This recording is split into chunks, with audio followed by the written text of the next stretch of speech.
مظاهری تیام ضربه رو میزنه و توی دروازه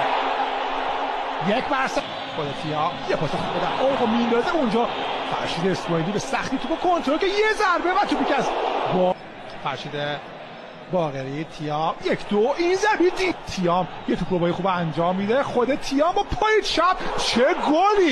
چه گلی زد تیام اکبر ایمانی فرشید اسماعیلی حالا 3 در برابر 3 هستن جپارو فرشید اسماعیلی در محوطه جریمه موقعیت و بازیکن استقلال در مقابل دروازه و گل سوم